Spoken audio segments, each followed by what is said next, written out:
desde temprano. Le agradezco nuevamente a Laboratorios Medix que nos han mantenido conectados con la plataforma y todo en tiempo con los profesores, así como a todos los laboratorios que nos han apoyado con varias de las ponencias que estamos teniendo aquí. Pues bien, el día de hoy vamos a comenzar las sesiones con una plática muy interesante que nos hace el favor de darnos el doctor José María Remestroche bajo el patrocinio del Laboratorio Sanfer.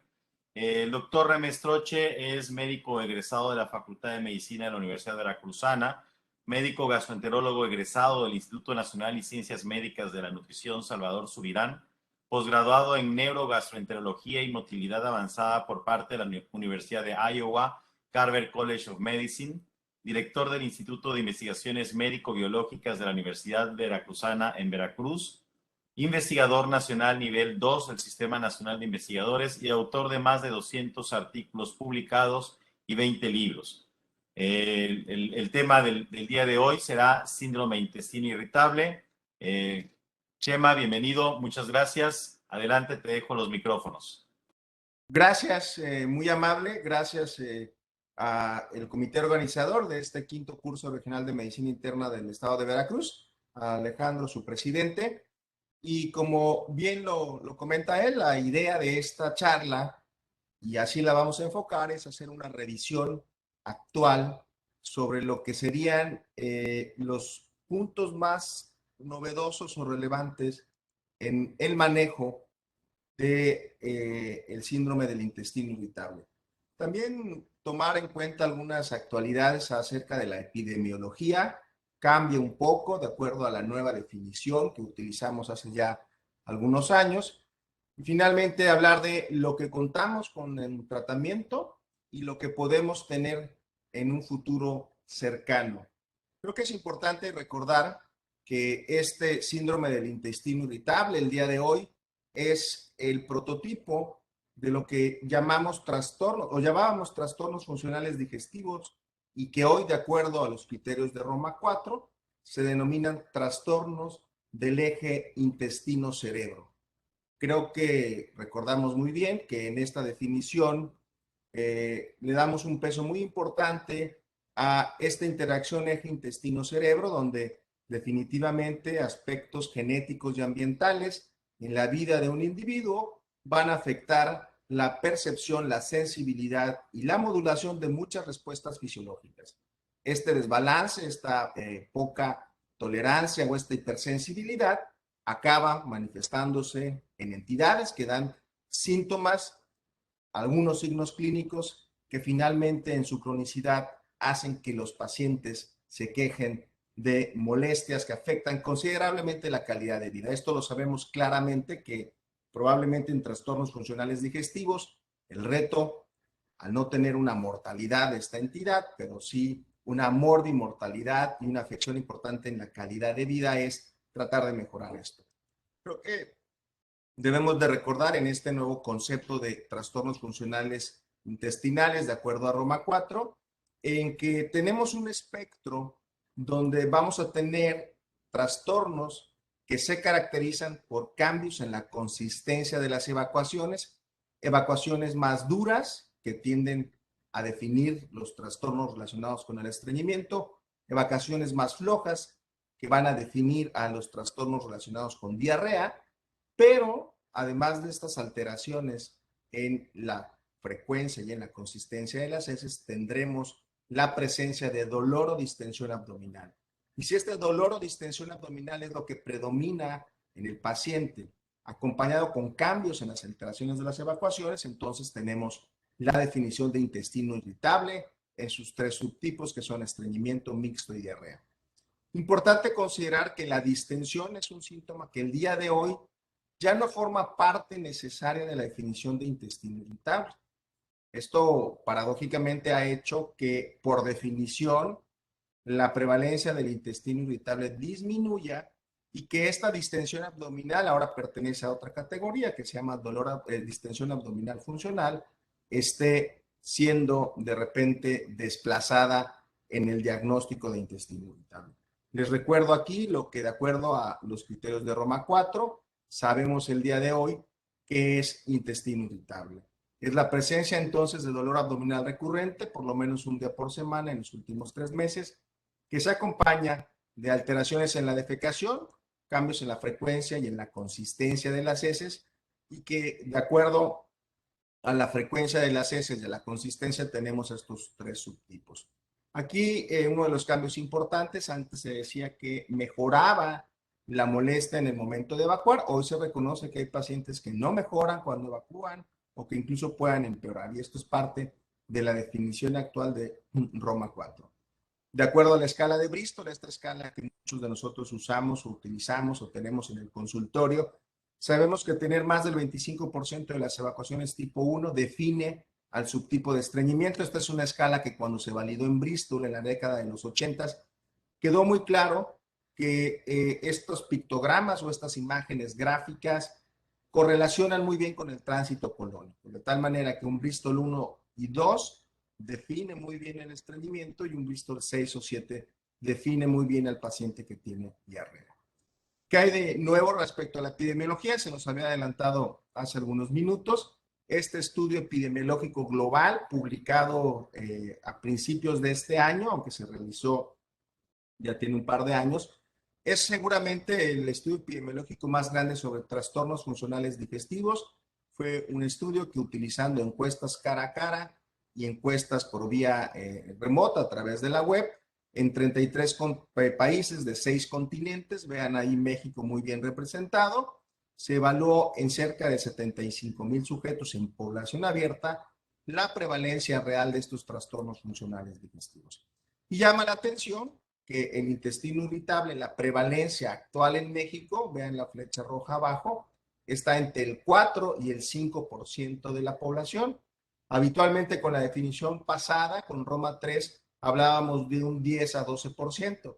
Y esta disminución no es que disminuya la enfermedad, es porque este síntoma de distensión abdominal ya no forma parte, forma parte de otro grupo de trastornos funcionales relacionados con el gas y la distensión abdominal. Pero bueno, es una cifra para utilizar para decir que en México 5 a 6% de la población, y échenle número, ¿cuántos son 5 o 6%? Estamos hablando de millones de mexicanos, pueden sufrir de síndrome del intestino irritable. Y los subtipos más frecuentes tradicionalmente, estos son estudios realizados ya hace algún tiempo en Tlaxcala, en Veracruz, hemos hecho estudios poblacionales más recientes y estimábamos que prácticamente la mayoría o más de la mitad de nuestros pacientes con intestino irritable tenían estreñimiento. El día de hoy en el estudio global, y esto también se representa en México, sí empezamos a tener esta distribución más o menos equitativa, donde el síndrome de intestino irritable con estreñimiento, con hábito mixto, es lo que más predomina. Parece ser que hoy tenemos una mejor capacidad de discriminar o de clasificar al intestino irritable con subtipo diarrea, que ahí vale la pena mencionar, es un reto porque tendríamos o tenemos que descartar más bien una gran cantidad de patologías que pueden cursar con diarrea que tienden a la cronicidad. Y 8% de los pacientes, el síntoma primario es el dolor abdominal. Creo que también una de las cosas que más han evolucionado a lo largo de los años no es la enfermedad en sí, sino los pacientes o las características de los pacientes. Seguramente esto va de la mano con las situaciones y los hábitos higiénico-dietéticos, conductuales y los factores relacionados al medio ambiente que desarrolla o que hacen que un individuo desarrolle esta alteración del eje intestino-cerebro. Antes los dolores abdominales o la distensión abdominal aparentemente no eran tan intensos, tan severos, y hoy tenemos pacientes que para incluso los especialistas son pacientes refractarios a múltiples tratamientos. Y esto también seguramente va de la mano con las necesidades o lo que los pacientes creen o esperan de recibir cuando acuden con un médico para tratar una enfermedad dolorosa, crónica, recurrente, con una una falla terapéutica importante. Una gran cantidad de pacientes refieren perder control de su vida o de su actividad diaria, tienen esto que se llama ausentismo o presenteísmo laboral, van a trabajar aparentemente, sin embargo, están distraídos y su funcionalidad se ve mermada por la intensidad del dolor, estar pendiente de en qué momento va a venir una crisis, tener cerca o no un baño. Menos del 8% de los pacientes están satisfechos con lo que toman actualmente para su intestino irritable. Tienen unas expectativas muy altas y en un porcentaje cercano al 10% tienen o desarrollan esta condición que les hace pensar que tienen una enfermedad con un riesgo de morir o que tienen cáncer, muy bien descrito el fenómeno de la cancerofobia. Evidentemente, ante pacientes más demandantes, pues más que mejores fármacos, tendríamos que tener mejores abordajes terapéuticos y como médicos en esta lista de pendientes, pues sí tratar de delimitar muy bien en estos casos cuál es el objetivo terapéutico. Controlar el dolor, recuperar el control, mejorar la calidad de vida. Esto vale la pena mencionarlo porque a veces en una consulta saturada, en una consulta institucional, en una consulta de 15, 20 minutos a veces no es posible. A veces necesitamos varias consultas, que los pacientes establezcan muy bien esta relación médico-paciente para poder discriminar o detectar cuál es esa condición demandante que hace que el paciente falle. Habiendo dicho esto, me voy a centrar ahora en la parte más interesante, seguramente en la última década, con el advenimiento del estudio de la microbiota, de la biología molecular y de la mejor interpretación, análisis y estudio del sistema nervioso central y periférico, pues hemos encontrado nuevos actores en la fisiopatología de una enfermedad que hace 30, 40 años se centraba solamente en las alteraciones conductuales. El día de hoy, incluso estos mecanismos fisiopatológicos permiten dar un tratamiento basado en la fisiopatología y esto es sumamente interesante. Sabemos que ya hay un grupo de pacientes que cuando ingieren alimentos que son fácilmente fermentables o altamente fermentables generarán síntomas y empezamos a leer, a utilizar desde hace algunos años estas intervenciones como las dietas bajas en FODMAPs o alimentos bajos en su capacidad de fermentación. Se reconoce hoy muy bien una entidad que es el síndrome de intestino irritable postinfeccioso, donde la disbiosis puede ser ese primer golpe, puede ser ese actor que alterando muchas de las funciones esenciales del enterocito desencadenen no nada más una respuesta inflamatoria, sino también síntomas, y esto permite que algunos pacientes se traten con probióticos o con antibióticos no absorbibles. La inflamación de la mucosa, el papel que pueda tener la inmunoglobulina E, más los mecanismos tradicionales, las alteraciones en la motilidad intestinal, la hipersensibilidad visceral, las alteraciones en la secreción, hacen que el abanico de posibilidades terapéuticas sea mayor. Incluso pongo aquí abajo algo que en los últimos años esperemos tener fármacos que nos ayuden a controlar esto, que es la diarrea asociada a mala absorción de sales biliares.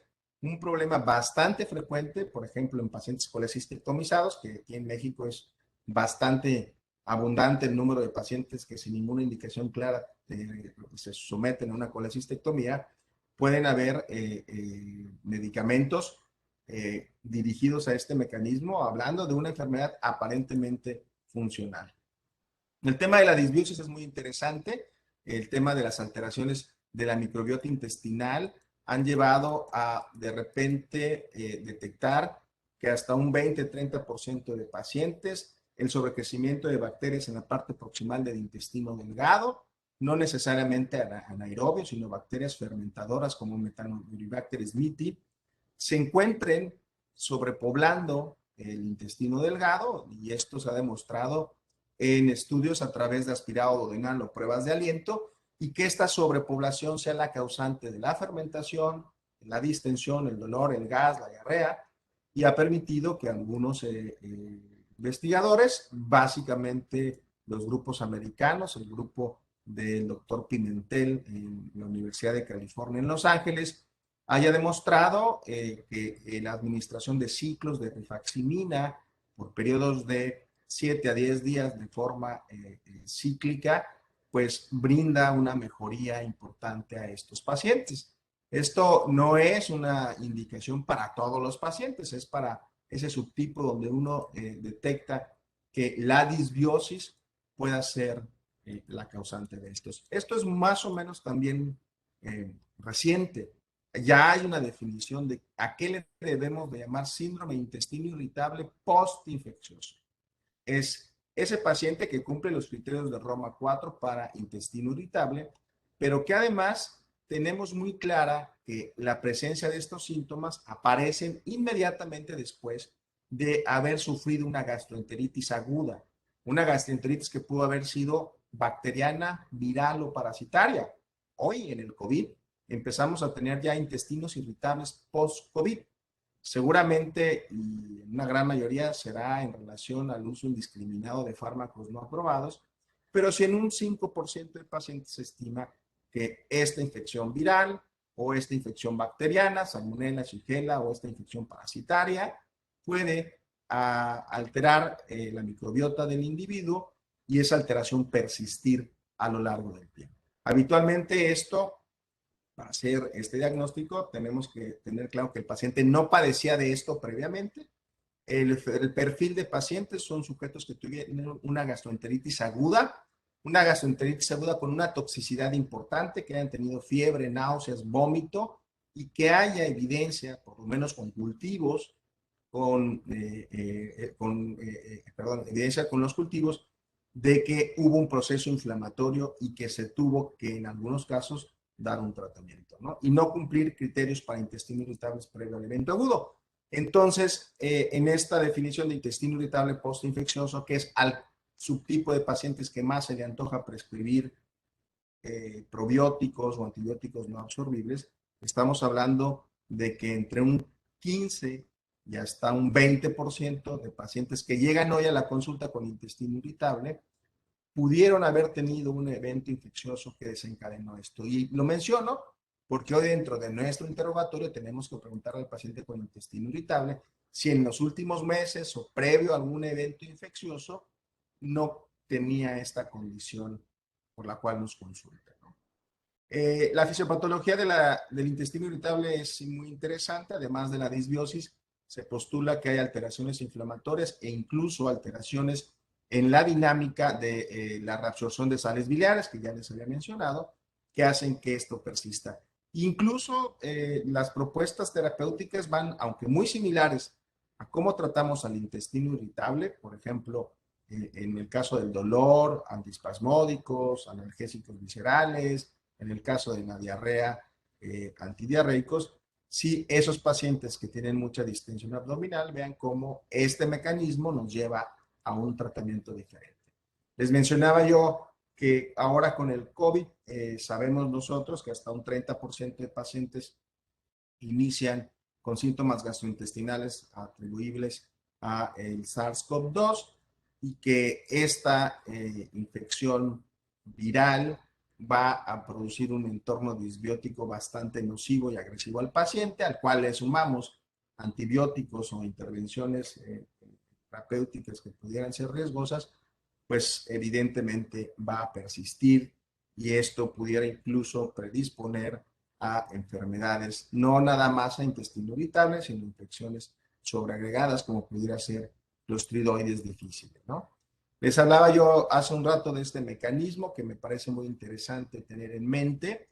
La malabsorción de sales biliares y el síndrome del intestino irritable se describen 4 tipos y aparentemente en el paciente con intestino irritable con predominio de diarrea, entre un 25 y un 50% de sujetos pudieran tener esta alteración que es muy compleja, en donde se postulan que alteraciones en la síntesis de los ácidos biliares, hay una gran cantidad de proteínas aquí involucradas, pero que alguna de estas alteraciones rompe ese freno ileal para las sales biliares y entonces aumenta el tránsito colónico, la sensibilidad visceral y la secreción de agua. Y empieza a haber ya algunos fármacos para esto.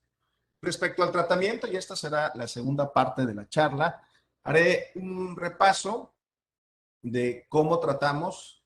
Ya les mencionaba yo que hay una forma de tratar al intestino irritable conforme a su fisiopatología, pero también hay la forma tradicional de cómo tratar a esos sujetos que ni siquiera llegan a la consulta, van se autoprescriben o toman algo que de repente, por lo que ven en la televisión o en alguna institución de salud, escuchan y adoptan estos consejos dietéticos, las modificaciones en los estilos de vida y, bueno, los fármacos que más se prescriben sin la necesidad de tener una receta médica son los analgésicos y los antiespasmódicos.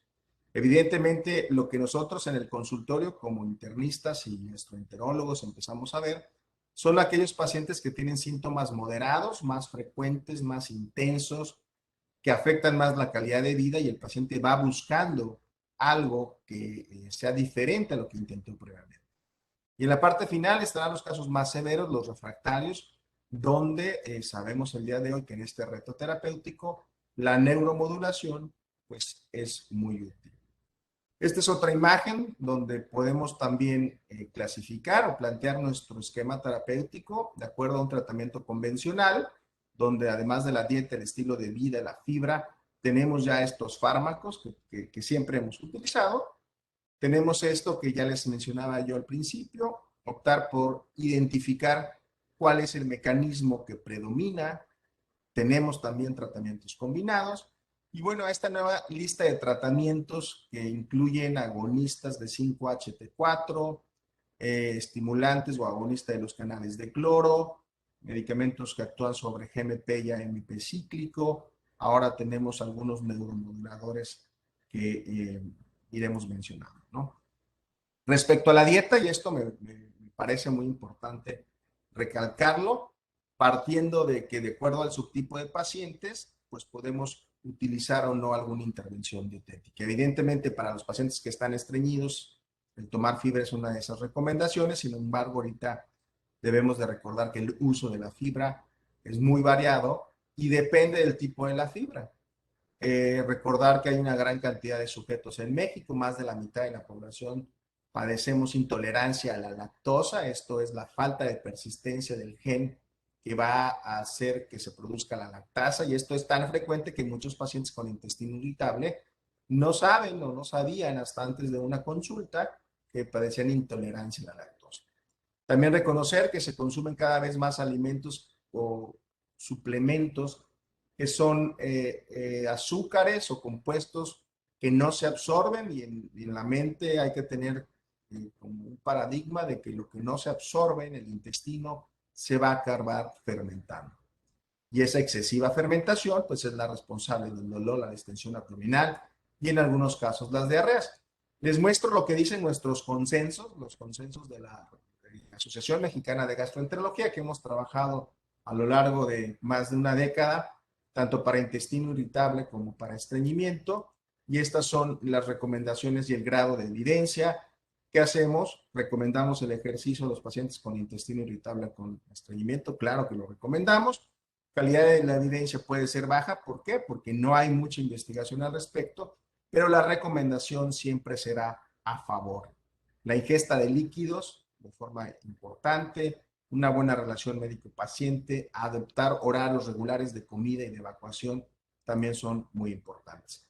Les mencionaba yo lo de la fibra y recordar, porque esto es también una de estas nociones que se quedan mucho en la mente de los médicos cuando escuchábamos que hay que tener cuidado con la fibra en el paciente que está muy distendido para no producirle mucho gas. Sí, de acuerdo, pero tenemos que también tener la capacidad de reconocer que no todas las fibras son iguales. Evidentemente, las fibras insolubles, como el salvado de trigos o las presentes en algunos vegetales, que tendrán, por ejemplo, galacto-oligosacáridos o rafinosa en el caso de los frijoles, sí son sustratos que tienen una alta capacidad de fermentarse. Pero por otro lado, también tenemos que reconocer que habrá alimentos o que habrá suplementos de fibra como el psyllium husk o algunas leguminosas o la goma guar, que al ser solubles pues tienen una menor fermentación o tienden a tener una combinación natural menor fermentación, y entonces pudiera ser tolerado por los pacientes. Nosotros recomendamos, evidentemente, en el intestino irritable y en el estreñimiento, la utilidad de suplementar con fibra en una recomendación fuerte a favor para intestino irritable y como para estreñimiento, con una evidencia bastante sólida. se está reconstruyendo. Hay incluso clasificaciones actuales donde se evalúa y se clasifica la fibra de una forma diferente, poco convencional. Les quiero mostrar esto que nosotros publicamos hace poco, hace menos de un año, sobre el efecto de una fibra natural, que es la fibra de nopal, que puede venir incluso como parte de nuestra alimentación o un suplemento, tratando de explorar estas nuevas fibras, y demostramos que en un consumo moderado de 10 o 20 gramos comparado contra un placebo, pues un grupo, un porcentaje importante de pacientes con intestino irritable reportaban una mejoría global de los síntomas, de tal manera que es importante este tipo de recomendaciones. Más recientemente en los Estados Unidos se acaba de publicar estudios utilizando el kiwi o las ciruelas como estos medicamentos que pudieran tener una cantidad de fibra natural, evitando un poco a veces los suplementos o diseñando un traje a la medida para los pacientes. Respecto a esto que se ha puesto mucho de moda, que es la dieta baja en FODMAPs, que son estos carbohidratos de cadena corta y polioles fermentables, que el acrónimo es FODMAPs, son oligosacáridos fermentables, disacáridos, monosacáridos y polioles, presentes en una gran cantidad de alimentos.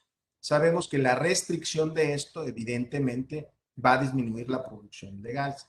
De esta dieta baja en FODMAPs, probablemente la lactosa, la rafinosa y la inulina sean los más, el sorbitol, perdón, también, los más presentes en alimentos que pudieran estar en un exceso en su consumo, pues ser esa fuente potencial de fermentación. Esta es una dieta que, si bien se ha puesto de moda ahora entre los que hacemos trastornos funcionales, es una dieta que se diseñó hace mucho tiempo en la Universidad de Monash para el manejo de la enfermedad inflamatoria intestinal. Sin embargo, el grupo del Dr. Gibson ha demostrado a lo largo de múltiples estudios que se han replicado en diversas partes del mundo, incluyendo México, que cuando ponemos a nuestros pacientes en una dieta baja en FODMAPs, la intensidad de los síntomas durante ese periodo de tiempo disminuye de forma significativa cuando se compara con una dieta típica. Esto prácticamente en los metaanálisis que empezamos a leer, pues prácticamente la recomendación es que sí, una dieta baja en FODMAPs va a ayudar, pero por otro lado, también hay estudios que han comparado una dieta baja en FODMAPs con una dieta tradicional. Una dieta tradicional es decirle al paciente que identifiquemos con él cuáles son esos alimentos a los cuales él relaciona su síntoma y hacer entonces una restricción para entonces tener ese autocontrol. Parece que la clave más que en la dieta entonces está en el apego a la dieta y que el paciente tenga esa capacidad de identificarla. Respecto al manejo farmacológico, pues no queda duda, y esto es la definición de intestino irritable implica dolor abdominal, pues el uso de medicamentos que van a aliviar el dolor son la piedra angular. Y en ese sentido, los antiespasmódicos solos o combinados son intervenciones terapéuticas que se deben de utilizar, que se deben de prescribir con recomendaciones a favor, con una solidez importante y con números necesarios a tratar que van de 5 a 7. Cuando uno evalúa cuáles son estos antiespasmódicos o cuál es el mejor antiespasmódico o de qué depende diseñar ese traje a la medida, realmente lo que nosotros recomendamos siempre es fármacos que tengan evidencia clínica de que mejoran esa molestia primaria que es el dolor y que tengan un perfil de seguridad. Si hay fármacos que se utilizan que tienen un perfil de seguridad un poco cuestionable, ¿no? Y uno debe de utilizar entonces eficacia y seguridad en esta elección. Y aquí ven una lista importante de antiespasmódicos, donde los que más estudios tienen, más evidencia tienen, son bromuro de otilonio, bromuro de pibraverio, mebeverina y mebutina, que cuando uno compara el efecto de estas intervenciones comparadas contra placebo, realmente uno puede identificar que habrá fármacos como por ejemplo otilonio, tienen una mejor, una mayor diferencia cuando se compara con placebo. Lo que no van a encontrar y lo que no vamos a encontrar en la literatura, y es realmente escaso, estudios que comparen cara a cara entre antiespasmódicos cuál es mejor. Esto es importante mencionarlo, son comparaciones contra el placebo. De tal manera que en el manejo de un paciente con intestino irritable, pues por definición y por necesidad tendremos que utilizar un antiespasmódico por el periodo que el paciente tenga el síntoma. Habitualmente los llevamos a 4 semanas y a partir de ahí decidimos. Retomando el tema de la disbiosis, ya habíamos hablado un poco de rifaximina, además de esta cuestión del intestino irritable postinfeccioso y del sobrecrecimiento bacteriano, ya hay una gran cantidad de estudios que, utilizando las nuevas técnicas de biología molecular, han demostrado que los pacientes con intestino irritable tienen un desbalance en la microbiota y que eso ha sido el fundamento o el pie para tratar de utilizar probióticos en el manejo del intestino irritable. El día de hoy esto hay que verlo desde un punto de vista crítico, la recomendación y la evidencia, de acuerdo a las guías y los colegios en Estados Unidos, en Europa y el mexicano, es que sí, efectivamente hay aparentemente algunas cepas que tienen una evidencia a favor. Esta evidencia es débil. Por ejemplo, esta evidencia a favor para intestino irritable apoya el uso de algunos Lactobacillus plantarum, B. infantis 35624, Streptococcus faecium, algunas otras bifidobacterias, y que cuando se evalúa la eficacia en estreñimiento, por ejemplo, vean que hay cepas que son totalmente diferentes. Esto es tan heterogéneo, y así hay que verlo. Hay una gran heterogeneidad en los estudios. Tenemos el día de hoy medicamentos o suplementos, ni siquiera llegan a ser medicamentos, que de repente el paciente compra y viene una gran cantidad de cepas, viene en una presentación que biológicamente no es plausible que estos organismos que tienen que estar vivos ejerzan su efecto. No, no es negar su efecto, pero sí ser muy cautelosos, y la recomendación en probióticos es, si van a utilizar un probiótico, utilicemos el que tiene más evidencia a favor, pero tampoco pensar que esta va a ser la única intervención, ¿no?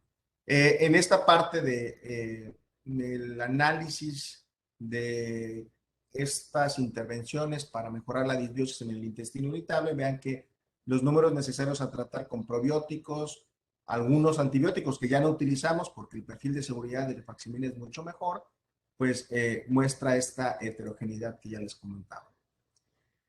Pasando al punto o al mecanismo que pueda explicar la persistencia del dolor, ese paciente que no mejoró con intervenciones higiénico-dietéticas, que no mejora con el antiespasmódico, que no está asociado con la dieta o que no está asociado con disbiosis, ahí el mecanismo que predomina es la hipersensibilidad visceral. No sabemos si esta es una hipersensibilidad visceral que aparece en relación a un proceso desde la infancia del individuo o en relación a un evento traumático o un evento de estos que hoy se llaman de adaptación ante el estrés, o que puede estar incluso en relación con un evento infeccioso. Lo que sí sabemos es que es tan complejo y la neurotransmisión es fundamental, que la modulación de este eje intestino-cerebro a través de neuromoduladores, donde los antidepresivos tricíclicos, los inhibidores de la recaptura de serotonina, la pregabalina, llevaron a buscar dentro de estos fármacos cuáles pudieran ser esos que mantienen o remiten los síntomas en los pacientes. Y esto es bien interesante. Este es un estudio que evalúa el efecto de antidepresivos contra placebo, tricíclicos o en combinación con inhibidores de la recaptura o de forma aislada, en pacientes que no necesariamente tienen trastornos de ansiedad y depresión. O sea, la neuromodulación en el intestino irritable es aceptada incluso en ausencia de ansiedad y depresión, dicho de otra forma, ¿no? Evidentemente, si el paciente tiene como comorbilidades la ansiedad y la depresión, la respuesta será mejor. Pero vean que el uso de psicofármacos, cuando se compara y se evalúan los números necesarios a tratar, son incluso mejores que los antiespasmódicos para esos pacientes refractarios.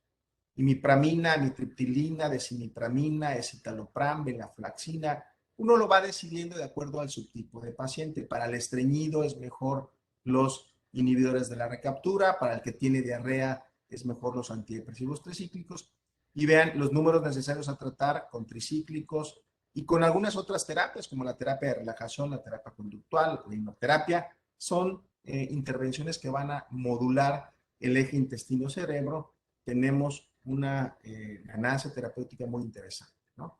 Hoy empieza a aparecer incluso cómo se exploran moléculas como la pregabalina, medicamento que utilizamos mucho para las neuropatías, pues en pacientes con intestino irritable, dosis que pueden ir entre 75 hasta 300 miligramos, cuando se compara con placebo, pues resuelven el dolor en esos pacientes de muy difícil manejo, ¿no? Y que esa respuesta se puede incluso mantener por periodos de 9 a 12 semanas. Finalmente, y en esta última parte, hablaré de las opciones terapéuticas más novedosas, lo último que llegó con nosotros, donde yo incluyo aquí interesantemente pues al Tegacerot, que es una molécula que ya lleva varios años con nosotros, que en la década de los 90 tuvo una restricción importante, aparentemente por su asociación en pacientes hombres mayores de 55 años con eventos cardiovasculares. Tegacerot sufrió un poco la historia de la cisaprida, que esa asociación con eventos adversos paró la investigación y paró la prescripción de un fármaco que en su momento demostraba ser muy útil para el manejo de intestino irritable y de estreñimiento, con números necesarios a tratar por estreñimiento tan buenos como 4. Aparecen entonces o toman su lugar nuevos fármacos como estos que se llaman hoy secretagogos. Aquí tenemos en México uno de los primeros secretagogos, linaclotide. En Estados Unidos se empezó a comercializar ya plecanatida, que son agonistas de los receptores de GMP cíclico y que por dos mecanismos diferentes, uno que actúa este gen relacionado con la fibrosis quística, que incrementa la secreción de líquidos y fluidos hacia el lumen del intestino, y por otro lado tienen la capacidad de brindar analgesia visceral, pues demostraron que en los ensayos clínicos controlados, linaclotida, hay que mencionarlo, este es para el subtipo con estreñimiento, la administración de 0.290 o 0.145 fue eficaz. En México es un fármaco con un costo considerable, se consigue cada vez menos, y que de repente se sobreutilizó en pacientes con intestino irritable. Se empezó a prescribir a pacientes no estreñidos y evidentemente había muchos efectos adversos asociados a las diarreas que daba. Esto lo recomendamos únicamente para el paciente con un estreñimiento de más difícil manejo. Y plecanatida, les mencionaba yo que no está disponible en México, seguramente vendrá en algunos años, tiene una mejor evidencia ya que es más seguro. Los medicamentos que favorecen la secreción de agua a través de la estimulación de los canales de cloro, pues la molécula prototipo es la lubiprostona. Lubiprostona está en México, es un fármaco que se utiliza para estreñimiento y para intestino irritable, con calidad de la evidencia y fuerza de recomendación a favor. Esto lo menciono porque en el contexto de ese paciente que ha venido fallando a tratamientos convencionales, el ir sumando o el ir probando estas nuevas drogas, pues llevarán a una búsqueda de nuevas opciones terapéuticas para estos pacientes. No quiero dejar de mencionar otras opciones terapéuticas que esto son adyuvantes, se suman a lo que los pacientes de repente identifican como un factor relacionado con su enfermedad, que es el estrés, y la evidencia dice, por ejemplo, en los estudios en el Reino Unido, que la hipnoterapia es una medida eficaz para el manejo del dolor, al igual que la terapia conductiva conductual, la relajación, la meditación y todas estas alternativas que se llaman medicina alternativa complementaria. Lo menciono con este nombre, pero que se quede claro que no es la herbolaria ni estas cuestiones que a veces carecen de sustentos. Todo lo que se recomienda en este tipo de intervenciones en intestino irritable debe de estar avalado por un ensayo clínico controlado, comparado contra placebo, que demuestre eficacia y seguridad. Esto de repente se presta un poco a la medicina tradicional o de repente incluso a la charlatanería si no hay evidencia sólida al respecto, ¿no? De tal manera que tratar hoy al intestino irritable, bueno, pues sigue siendo y representa un reto. Nosotros decimos que esto es como un rompecabezas que trae cada paciente en su cabeza, su cuerpo, y lo que tenemos que tratar nosotros de hacer desde el punto de vista médico es colocar las piezas en su lugar Y desde el punto de vista de intervención, pues hay una opción muy vasta como las que les acabo de mencionar. Y una conclusión práctica es tratar de hacer ver al paciente que el intestino irritable no es una enfermedad compleja, es una enfermedad bastante más compleja de lo que de repente el término de colitis nerviosa puede decir. Siendo una enfermedad compleja, tiene múltiples mecanismos fisiopatológicos. Teniendo múltiples mecanismos, por eso es que tienen múltiples síntomas. ¿Cuál es el síntoma predominante o cuál es el que afecta más? Esa es labor nuestra. Y al tener tantos síntomas, tantos mecanismos, no va a haber una sola intervención terapéutica eficaz. El intestino irritable no se va a curar con una intervención.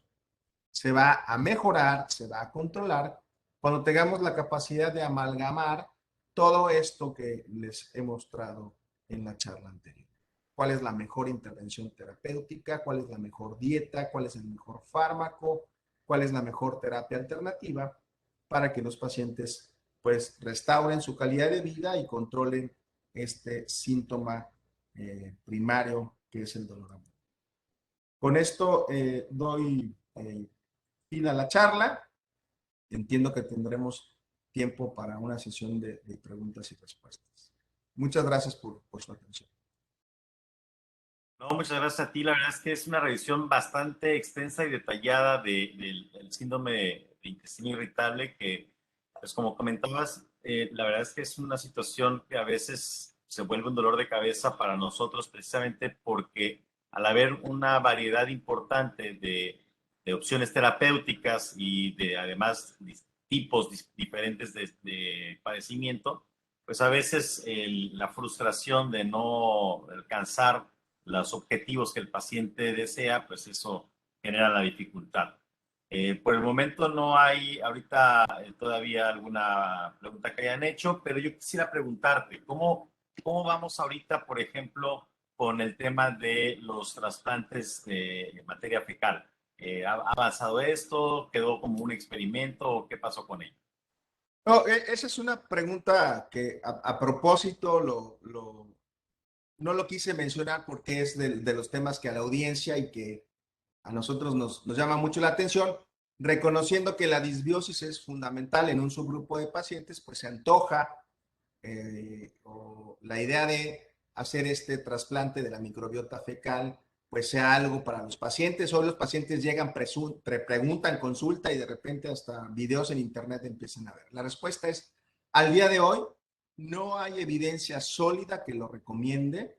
Creo que el boom del trasplante de microbiota fecal, que empezó hace 5 o 6 años en los Estados Unidos, fue bastante contundente para decir que para infección por clostridoides difíciles, para estas colitis pseudomembranosas que fallan a tratamiento, es una opción sensacional, ¿no? Esta idea de utilizar la microbiota de un donador sano y que trasplantándola por colonoscopía pudiera ser un reemplazo y regular esa disbiosis. La indicación es muy clara en infección por Clostridio difícil. Y a partir de ahí se empezaron a hacer una gran cantidad de experimentos.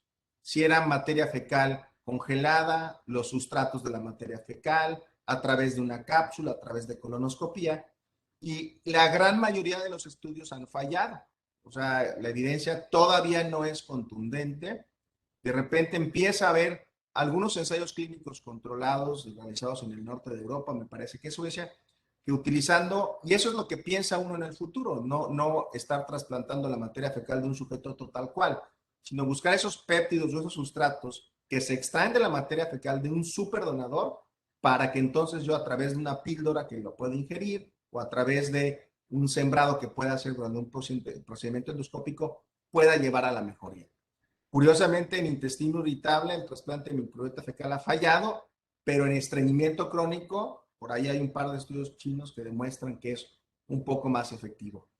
Parece también, y eso lo mencionamos, que para un poco la investigación a partir de la pandemia, porque encontrar un donador de materia fecal tiene que ser un super donador, o sea, tiene que ser una gente súper sana. De entrada, por ejemplo, en México, tener Helicobacter pylori, que lo tenemos el 80%, ya te descarta de ser un donador, ¿no? Tú tienes que ver, no tener infección por helicobacter. Es muy complejo. Es una opción extraordinariamente prometedora, pero creo que evidentemente todavía no estamos listos para esto. Sí, contrario a lo que se ve con la neuromodulación. Ahora hablamos de neuromoduladores y aunque hablamos y lo decimos mucho, nos da miedo prescribirlo. O el paciente tiene miedo a tomar un antidepresivo, pero vio que en internet con una licuadora puede trasplantar la materia fecal de un familiar a él y bueno, pues eso es un absurdo, ¿no? Pero es el futuro, ¿no? Muy bien. Otro de los problemas que nos enfrentamos con estos pacientes es que la mayoría de los pacientes quieren que tener un resultado, ¿no? O sea, me hizo usted un estudio en el cual dice que yo tengo esto. Y aquí es una problemática porque no dicen, bueno, ¿y cómo sabe que tengo intestino irritable si no me hizo ningún estudio? Si nada más le platiqué, me tocó y con eso hizo el diagnóstico. Hace un tiempo estuvo como que promocionándose mucho una serie de como kit que le llamaban, creo que IBS Smart Test o algo así es. ¿Qué opinión nos das al respecto de estos kits para poder hacer diagnóstico de signo vital? Yo creo que la idea actual, y eso es, lo captan muy bien, bueno, lo captamos muy bien como médicos, pero no los pacientes, es que es una enfermedad que se diagnostica con base a síntomas, ¿no? O sea, es una enfermedad donde el diagnóstico es basado en un síntoma, en ausencia de datos de alarma. Entonces, todas estas pruebas que uno hace no es para diagnosticar intestino irritable, es para descartar alguna otra enfermedad, pero en el consultorio el día de hoy, si un paciente cumple los criterios y no hay datos de alarma, ¿no? No ha perdido peso, es un agente joven, no tiene factores de riesgo, no tiene anemia, el coprológico es negativo, le dices, tiene intestino irritable. Los exámenes que le puedo pedir o no son para descartar otras enfermedades y ahí entran muchas situaciones que de repente coexisten. Dentro de los abordajes, en un escenario donde tuviéramos todos los recursos, la prueba que mencionas, el IBS Check, es uno de los biomarcadores, se hacen o se hacían, vendrá una nueva versión pronto aquí en México, es para no descartar intestino irritable, sino esa es una prueba que sugiere intestino irritable postinfeccioso. O sea, IBS Check es una buena prueba porque si te sale positiva, tú le puedes decir al paciente, seguramente hubo un evento infeccioso y podemos probar probióticos y rifaximirina. Para eso sirve el IBS Check. Hay otras pruebas y en Estados Unidos, por ejemplo, hoy se hace mucho calprotectina fecal y la gente lo utiliza para intestino irritable, pero no, calprotectina fecal es para descartar enfermedad inflamatoria y cáncer de colon. Entonces, si te sale negativo, le dices al paciente, no, pues usted tiene intestino irritable. Es difícil que el paciente lo entienda. Muchos de estos pacientes en algún momento, y eso hay que decirlo, van a tener que estudiarse, pero por otras situaciones. O sea, un intestino irritable en una mujer de 50 años o de 55 años, le vamos a pedir una colonoscopia, no por el intestino irritable, sino para escrutinio de cáncer de colon, ¿no? Pero una colonoscopia en una mujer de 25 años, sin datos de alarma, pues es someterle a un procedimiento que no es necesario. Y el problema es que a veces aparecen situaciones que confunden. El mejor ejemplo es, le hago una colonoscopía a un paciente con intestino irritable típico y tiene enfermedad diverticular y nunca ha tenido ningún síntoma. Entonces, para él ya esto no es intestino irritable, es diverticulitis. Y ya vio que alguien se murió, ya alguien tiene un estoma, entonces de repente hay una gran cantidad de confusores. Sí, en el abordaje mínimo de estos pacientes, en la primera consulta, los datos de alarma son importantes. Y si uno quisiera utilizar lo mínimo de recursos, bueno, una biometría hemática, anemia o no anemia, es muy importante, un coprológico, como para tener evidencia, ¿no?, de si hay sangre oculta en heces. A lo mejor si es una mujer estreñida que está ganando peso, unas pruebas de función tiroidea, pero hasta ahí, ¿no? Evidentemente, mientras más acceso tiene el paciente a estos recursos, pues vemos cosas como el paciente que llega ya con una tomografía, ¿no? Y en la tomografía le encontró incidentalmente un quiste renal. Entonces la enfermedad se vuelve ya terriblemente un caos y hay muchos confusores y a los pacientes hay que explicarles eso de forma clara. Y no lo van a entender y van a ir con otro médico, y van a tener otra receta, y van a regresar, y al final de 2 o 3 vueltas acaban entendiendo que es una enfermedad crónica. Muy bien, hacen dos preguntas, de hecho, una de ellas prácticamente la acabas de responder sobre cómo sospechar que existe un daño estructural y que no se está enmascarando algo severo. Y la otra sería que ¿cuál es el mejor probiótico para este tipo de pacientes? Del abordaje creo que queda claro, lo mencionaba. Yo, por ejemplo, sí insistimos mucho o empezamos a insistir mucho en el factor de riesgo también genético o hereditario. Si en tu familia hubo alguien con cáncer gástrico, cáncer de colon, en edades tempranas, por debajo de 45 o 50 años, aunque tú vengas por intestino irritable, sí es importante decir, después de los 50 años, todos deberíamos de someternos a estas pruebas de escrutinio, no por intestino irritable, sino para detección oportuna de cáncer de colon o cáncer gástrico. Respecto a los probióticos, les mencionaba yo que hay una gran variedad de probióticos hoy y hay algunas cepas que son muy interesantes y que son muy efectivas. La más evaluada al día de hoy es B. infantis 35624, que lo tenemos disponible en México con una tasa comercial, pero también Lactobacillus plantarum o Lactobacillus GG tienen esa evidencia. El problema con los probióticos, y lo mencionaba en la plática, pero sí lo quiero repetir, es que el paciente agarra y te dice, ya tomo probióticos, tomo búlgaros que me regaló la vecina, ¿no? Yo no estoy seguro que, a ver, probiótico por definición, de acuerdo a la FAO y a la OMS, son organismos vivos que en las cantidades apropiadas demuestren un efecto positivo en la salud del individuo y que eso se haya demostrado con un ensayo clínico. Entonces yo no sé si los búlgaros de la vecina, ¿no?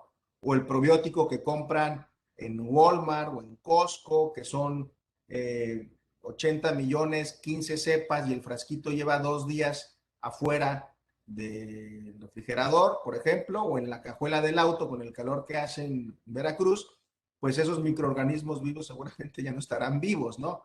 Entonces hay que ser como muy, muy juiciosos. Otro error con probióticos que hacemos muchísimo es que el paciente llega y te dice, ya tomo un probiótico, tomo una polletita que le dieron a mi hijo cuando le dio diarrea. Sí, pero esa cepa de probióticos está demostrado que es útil para diarrea, no para intestino irritable, o no para dispepsia, o no para tratamiento concomitante con Helicobacter. Entonces tenemos que tener esa capacidad de decisión. Entonces, sí hay cepas de probióticos, ahora hay una cepa nueva, Saccharomyces cerevisiae, que se empieza a promocionar. Hay una gran cantidad de fármacos disponibles y yo los utilizamos como tratamiento adyuvante sobre el tratamiento habitual que viene teniendo el paciente. Muy bien, pues, a ver, pero me parece que hay otra, no, ya no. Te agradezco mucho la plática del Colegio de Medicina Interna del Estado de Veracruz. Te agradece la presencia en nuestro curso, te deja las puertas abiertas y seguiremos trabajando en conjunto. Muchas gracias. Gracias, que tengan buen fin de semana y un exitoso fin de curso. Hasta luego. Muy bien, vamos a tener 5 minutos de